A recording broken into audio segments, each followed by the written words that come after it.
नमस्कार सभी को, विश्लेषण में आपका स्वागत है। हम टेस्ट सीरीज कर रहे थे, ये टेस्ट नंबर 5 चला। हमारे 4 टेस्ट हो चुके हैं, उसी टेस्ट को हम कंटिन्यू करेंगे। क्वेश्चन नंबर 43 तक हो चुके थे हमारे। अगर आपको स्पीड धीरे लग रही हो तो 1.25 या फिर 1.5 पे देखना, और नए हैं तो लाइक और सब्सक्राइब जरूर कर देना। तो चलो हम क्वेश्चन नंबर 24 पढ़ते हैं अभी, सॉरी 44 पढ़ते हैं अभी। The term biotrig recently seen in news is, देखो बायोट्रिग बना है बायो प्लस ट्राई जनरेशन से, ठीक है। Bio plus try generation. अब ट्राई जनरेशन का मतलब ये होता है कि कुछ ऐसा प्रोसेस हो रहा है जिसमें से 3 चीजें बन के निकल रही हैं।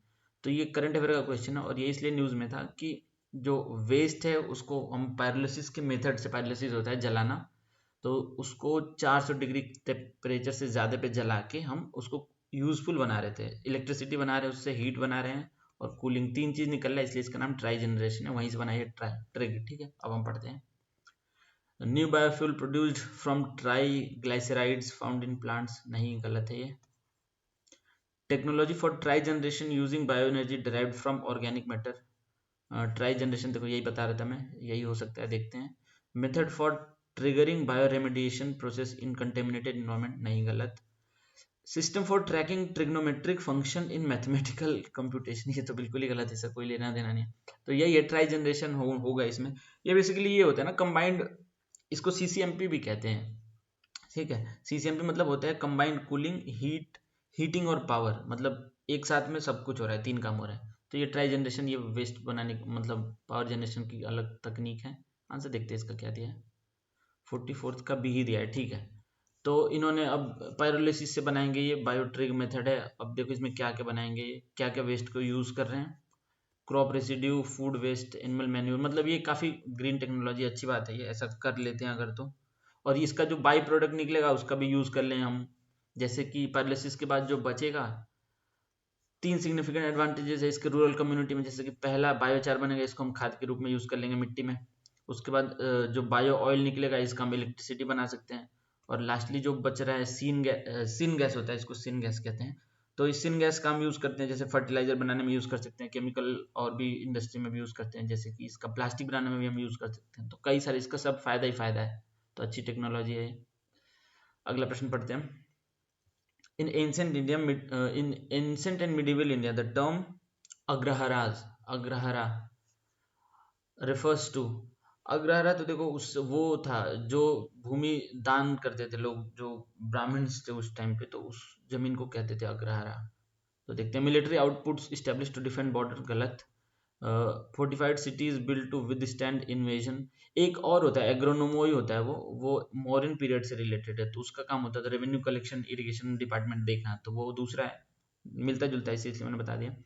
Trading centres for commerce and economic activities, ये भी गलत। Land grants given to Brahmans for their livelihood, बिल्कुल ठीक है, यही होगा। इसको उस टाइम पे चतुर्वेदी मंगलम भी कहते थे, ज्यादातर ये दक्षिण भारत में होता था। चोला वंश और पल्लवाज और पांड्याज वगैरह के टाइम पे, मेजरली चोलास के टाइम पे होता था। तो उसको चतुर्वेदी मंगलम भी कहते थे, घटोका भी कहते थे, बोया भी कहते थे, इसके कई सारे नाम थे। जो हमारा मेजरली बुक्स में दिया रहता है यही दिया रहता है, अग्रहारा ही दिया रहता है। एक्सप्लेनेशन देखते हैं, अगर इससे ज़्यादा दिया होगा तो पढ़ेंगे, नहीं तो नहीं पढ़ेंगे। 45th का डी, ये वही है, लैंड ग्रांट जो देते हैं एंशिएंट और मिडिवल इंडिया में ब्राह्मण्स को, उसी को कहते हैं। इसमें यहाँ इनकी ऑटोनॉमी होती थी, मतलब ये कोई बाहर से इनसे जो राज्य होगा वो टैक्स नहीं ले सकता है, ठीक है। बाकी तो इन्होंने दिया नहीं है, इसका नाम लिखना चाहो तो लिख लेना अलग से, चतुर्वेदी मंगलम भी होता है। अगला प्रश्न हम करते हैं, question number 46। Consider the following statement about Pala empire. The Pala empire was founded by Dharmapala, नहीं, धर्मपाल तो बाद में, धर्मपाल तो वो है जिसने यूनिवर्सिटी बनवाई थी ना, वो विक्रमशिला वाली। तो पाल वंश को संस्थापक गोपाल थे, ठीक है, गोपाल इनका नाम था। 750 के आसपास में हुआ था, 750 या 60 के आसपास में, ठीक है। तो ये गलत है।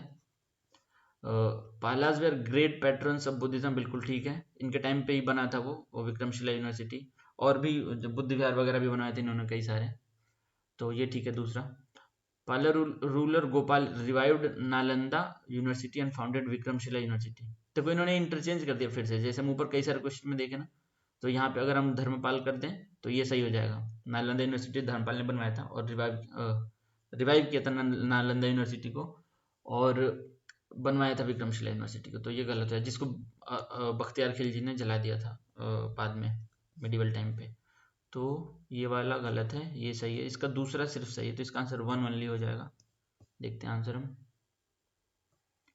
46 का ए ठीक है, 1 ओनली हो जाएगा। तो पाला एम्पायर को गोपाल ने बनाया था, मतलब संस्थापक थे, 750 में हुआ था ये। और अच्छा मैंने 750 750 AD है। Gopala was succeeded in 770 by his son Dharmapala. देखो ये दूसरा राजा है उसके बाद का, तो 810 में ये है। और उस टाइम पे ट्राईपार्टाइट स्ट्रगल भी चल रहा था, ये पालाज, प्रतिहाराज और Rashtrakuta for control of Kannauj. Rashtrakuta इधर महाराष्ट्र के साइड से, और पाला इधर से बिहार वाले साइड से, और प्रतिहार इधर राजस्थान साइड से। तो मतलब ये सब लोग मिलके कन्नौज के लिए लड़ाई कर रहे थे, ऐसे कुछ मैप बनता है ट्राईपार्टाइट स्ट्रगल का। तो यहाँ पे कन्नौज था, ठीक है। तो ठीक है, अगले प्रश्न में हम चलते हैं। Consider the following statement regarding, एक सेकंड, कुछ दिया था उसमें पीछे एक्सप्लेनेशन में। हाँ देखो, ये अरब मर्चेंट सुलेमान है जो उस टाइम पे पालास के बारे में अकाउंट उस टाइम पे लिखता है इनके बारे में। और कुछ है इसमें, तिब्बत क्रॉनिकल्स में भी इनके बारे में मिलता है कि ग्रेट ग्रेट पैटर्न है ये लोग बुद्धिज्म के। और नालंदा यूनिवर्सिटी के बारे में मैंने बताया है, ठीक है। अगले प्रश्न में चलते हैं, 47th क्वेश्चन में, ठीक है। Consider the following statement regarding Sufi movement in India. Sufi movement जो मिडिवल टाइम पे चला था, उससे थोड़ा पहले भी चला था। The Sufi order is broadly divided into two, Bashara and Beshara. देखो बेशरा आपको पता रहता है ऐसे भी, तो जो दो ऑर्डर में बटे होते थे, ठीक है। तो जो इनके आइडियोलॉजी में मानते थे, मतलब जो सूफिज्म में मानते थे, ज़्यादातर जो गॉड में मानते थे, उनको ये बशारा कहते थे। जो इस्लामिक लॉ में मानते थे, जो इस्लामिक लॉ में नहीं मानते थे, उनको बेशारा कहते थे, ठीक है। ये इसमें शब्द पे ध्यान देना, बशारा बेशारा, तो ये सही है। The Chishti order in India was established by Khwaja Moinuddin Chishti, बिल्कुल ठीक है। और इनका ही अभी उर्स चल रहा था, उर्स होता है जिस दिन इनकी पुण्यतिथि होती है, मतलब मरने का तारीख होता है। तो 8/13 इस साल हुआ था, मतलब वहाँ पे अजमेर में चल रहा था। अभी तो कितने 7 तारीख तक था, तो मतलब ये भी न्यूज़ में था काफ़ी, तो ये सही है। In the Sufi tradition the term Pir stand for disciple. नहीं, पीर तो मास्टर टीचर होता है, डिसाइपल होता है मुरीद, मतलब उनका फॉलोअर जो होता है। तो ये गलत हो जाता है हमारा, तो इसका आंसर हो जाएगा पहला और दूसरा, ओनली 2 हो जाएगा इसका आंसर, 1 and 2। एक्सप्लेनेशन देखते हैं। Sufism is mystical form of Islam, ठीक है, सब तो कहानी नहीं पढ़ना में। देखो 12 सिलसिला होते थे उस टाइम पे, उसमें ही चिश्ती था, सोहरावर्दी भी था, और भी बहुत सारे होते थे। तो उसमें सबसे ज़्यादा पॉपुलर आज के ज़माने में चिश्ती ही है, चिश्ती सिलसिला। अब उस टाइम पे ये लोगों को मतलब अपने तरीके से लोगों को धर्म के बारे में बताते थे, इनवर्ड सर्च ऑफ गॉड की, असली खुदा को ढूंढो, ये सब। द मिस्टिक और teacher is also known as pir, disciple. देखो डिसाइपल को मुरीद कहते हैं, ठीक है। और 2 भागों में बटा हो रहता है, बेशारा और बशारा और बेशारा। जो इस्लामिक लॉ में मानते थे उनको बशारा कहते थे, जो नहीं मानते थे उनको बेशारा। चिश्ती अंसुरावादी सिलसिला, देखो 2 सिलसिले हैं प्रमुख, और भी हैं, 12 होते थे टोटल। तो ये 2 इम्पोर्टेंट थे बशारा सेक्ट के, ठीक है। अब इनके जो मेन संस्थापक हैं, शेख हमीउद्दीन ऑफ नागौर, नागौर राजस्थान में है। कुतुबुद्दीन बख्तियार काकी डिसाइपल्स ऑफ ख्वाजा मुइनुद्दीन चिश्ती, इनके डिसाइपल्स थे ये, ठीक। अगला कुछ इंपॉर्टेंट है, देखो शेख फरीदुद्दीन, ये अजोधन जो कल हमने पढ़ा था ना, मैंने बोल दिया था कि क्या डेरा गाजी के डेरा इस्माइल खां, मैंने बोला था उसका नाम पटन है, इसको पाक पटन कहते हैं पाकिस्तान में, पाक पटन। मैंने वहाँ पे गलती से बोल दिया था कल। तो उसका अजोधन ये है, कुछ लोग ये भी कहते हैं कि यही असली अयोध्या, लेकिन ऐसा कुछ है नहीं, ठीक है। अगले प्रश्न में चलते हैं। With reference to the Pavakoothu consider the following statement. देखो ऐसे वाले जो नाम आते हैं ना, तो हमें नाम से तो समझ में आ जाए कि दक्षिण भारत का है, ठीक है। टी के बाद अगर एच आ जाता है कभी भी नामों में, तो वो नाम दक्षिण भारत के रहते हैं, यूजुअली 99.99% ज़्यादातर। तो Pavakoothu it is an example of glove puppetry. Glove puppetry ऐसे होता है जैसे कि दास्ताने होते हैं ना, ग्लव्स ऐसे, तो हाथों में पहन के पपेट्री करते हैं। तो ये हाँ, पावाकुट्टू एग्जाम्पल है ग्लव पपेट्री का। देखो पपेट्री वाला PDF भेजना था, मैं भेज दूंगा चैनल में, भूल गया था, sorry. It is performed in Tamil Nadu नहीं, तमिलनाडु में नहीं होता है, नाम तो वही है, तमिलनाडु जैसा भी है, लेकिन ये केरला के भी नाम तो ऐसे हो सकते हैं, तो ये केरला में भी है, आंध्र में भी हो सकता है, लेकिन ये केरला का है पावागुट्टू। तो इसका आंसर केवल 1 हो जाएगा। एक्सप्लेनेशन देखते हैं। इसकी बड़ी सी लिस्ट है बहुत, अगर याद हो गया तो अच्छी बात है, याद तो होता नहीं वैसे जल्दी। तो ये होता है glove puppets are also known as sleeve hand और पाम पपेट्स। इसको हाथ में पहन के वही मतलब उंगलियों से इशारे रहते हैं, तो वही दिखाते हैं उस पर निशान बना के। पावागुट्टू ये केरला में होता है, 18th सेंचुरी है, इसका इन्फ्लुएंस है कथकली से, इस पर इन्फ्लुएंस हुआ है, ड्रामा डांस ऑफ केरला है ये कथकली, पता ही हमें। The height of puppets varies from 1 foot to 2 feet. The hand and the arm are the card of wood joined together in the thick cloth cut stitched into small bag। ठीक है।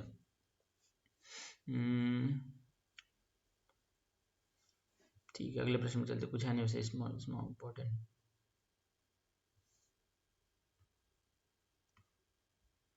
Consider the following paintings, Vajrapani, dying princess, flying Apsara.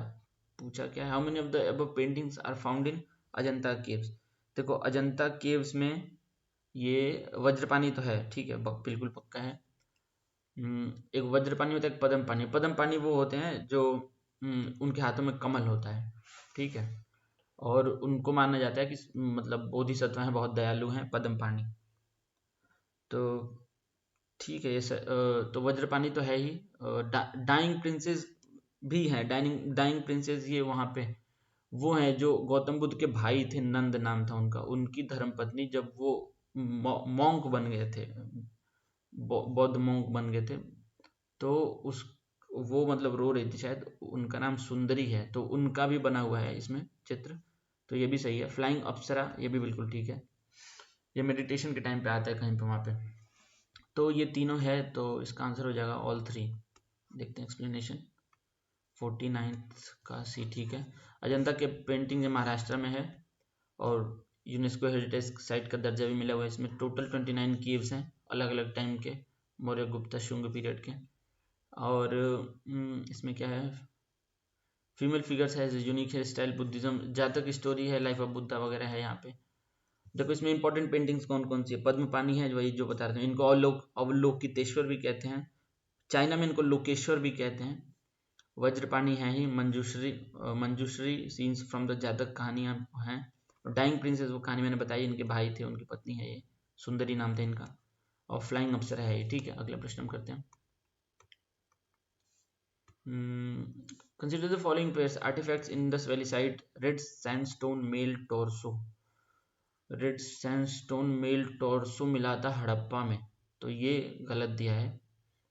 Bearded priest मिला था मोहनजोदड़ो में, ठीक है, इसको king priest भी कहते हैं, फोटो आपने देखा होगा। यह रखा है आज शायद कराची म्यूजियम में रखा है, पाकिस्तान के नेशनल म्यूजियम में। और ब्रॉन्ज फिगर ऑफ बुल, ये कालीबंगन, ये ठीक है, तो इसका आंसर हो जाएगा, ये दोनों तो इंटरचेंज कर देते हैं, इसका आंसर 1 ओनली हो जाएगा, ठीक है। एक्सप्लेनेशन देखते हैं हम। 50th का डी दे रखा है यार, डी कैसे होगा, एक सेकेंड, डी मतलब नन हो जाएगा। रेड सैंडस्टोन हड़प्पा का है, बियर्ड प्रीस्ट मोहनजोदड़ो का है, कालीबंगन देखो खेती वगैरह के लिए भी जाना जाता है, लेकिन ब्रॉन्ज जो बुल फिगर है ये कालीबंगन में ही मिला था।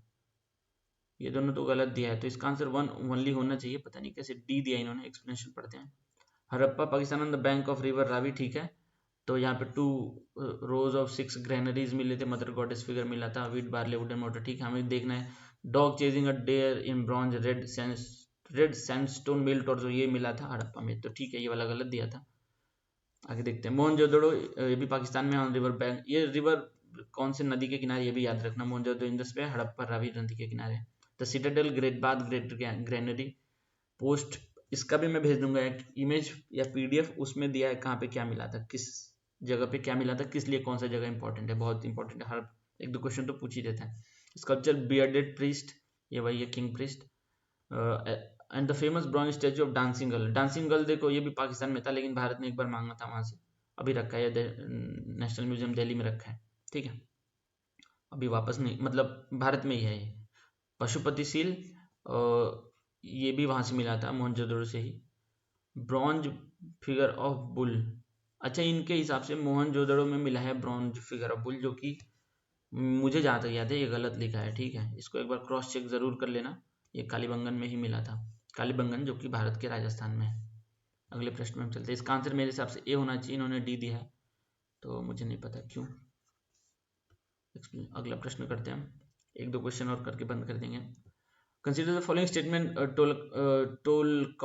टोलकप्पियम डील्स विद ग्रामर, बिल्कुल ठीक है, इसको लिखा था टोलकप्पियार ने, वो संगम लिटरेचर का भी पार्ट है, ठीक है, तो ये वाला पहला तो सही है। Thirukkural deals with philosophy and wise maxim, देखो हमने कल एक क्वेश्चन किया था ना जिसमें बसावन वाला क्वेश्चन था, जिसमें बताया था कि रॉक मेमोरियल के पास में मूर्ति है तिरुवल्लूर की, उन्होंने लिखा था तिरुकुरल, तो ये सही है, ये फिलोसफी और मैक्सिम में डील करता है। इससे तो कोट भी किया है माननीय प्रधानमंत्री जी ने यूनाइटेड नेशंस में भी, तो ये बात ठीक है, इसमें बहुत ज्ञानवर्धक बातें लिखी है। शिल्पदिगारम ये deals with the adventure of daughter born of union of कोवलन and Madhavi, देखो एक लंबी चौड़ी कहानी है इनकी। बेसिकली ये कोवलन एक मर्चेंट था शायद, और इसकी शादी हुई थी कन्नगी से, ठीक है, कन्नगी ही नाम था, तो ये गलत दिया है क्योंकि ये जो इनके डॉटर बॉर्न हुई थी वो कहानी का नाम है मणि मेकलई नाम है, ठीक है, और जो ये इनकी शादी की कहानी है, मतलब इन दोनों का यूनियन वाली कहानी है, उसके वो है शिल्पदिगारम, लेकिन ये डॉटर के बारे में बात करें तो वो मणि मेकलई है। इस पे एक बार पार्लियामेंट में भी हंगामा मचा था, मतलब हंगामा नहीं, क्या नाम है उनका, एम कनिमोजी नाम है ना, डीएमके पार्टी की मेंबर है, सांसद है वो तमिलनाडु से, तो वो इस पे कुछ बात कर रही थी। लेकिन हमें क्या देखना है, ये जो कोवलन और कन्नगी की शादी हुई थी, तो उसके बाद ये कोर्टिशियन थी माधवी, मतलब जो नृत्य करते हैं कोर्ट्स में, मतलब राजमहलों में, तो इनसे इनको प्रेम हो गया, तो ये बाद में इनके साथ रहने लगा कोवलन और माधवी, तो इनके जो पुत्री हुई थी उसके बारे में कहानी है, तो उसका नाम मणि मेकलई है।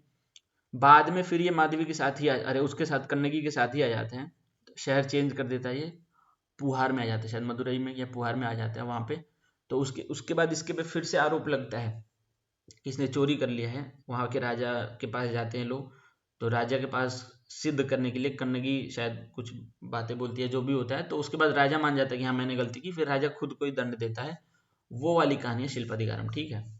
तो ये दो बहुत इंपॉर्टेंट बुक्स है दक्षिण भारत से। तो इसका आंसर कौन सा, ये वाला तो गलत है और ये वाला सही, ये वाला सही, तो 1 और 2 इसका आंसर हो जाएगा, शिल्पाधिकारम वाला गलत है। एक्सप्लेनेशन देखते हैं। 51 का ये ठीक है, संगम एज ये सब कहानी में बताइए, देख लेते। तो टोलकप्पियम ये है टोलकप्पियार ने लिखा है, ठीक है, पहला तमिल लिटरेरी वर्क है जिसमें ग्रामर और पोएटिक दोनों है, ठीक है। अब इसके 3 पार्ट हैं, ठीक है, एलुट्टिकरम, सोलट्टिकरम और पोरुलाटिकरम, प्रोनाउंसिएशन थोड़ा माफ करना भाई।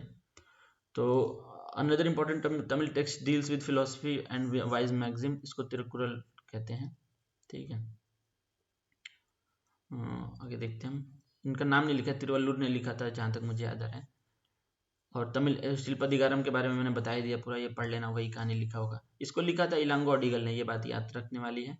और मनी मेकलई वही है कि ग्रेन मर्चेंट, ये वापस आ जाते हैं तब कोवलन और माधवी, देखो वही बता रहा था मैं, जो इनकी पुत्री हुई थी उसके बारे में मनी मेकलई, और जो इन दोनों की कहानी है उसका नाम है शिल्पाधिकारम, दोनों एक दूसरे से मतलब रिलेटेड ही है थोड़ा थोड़ा।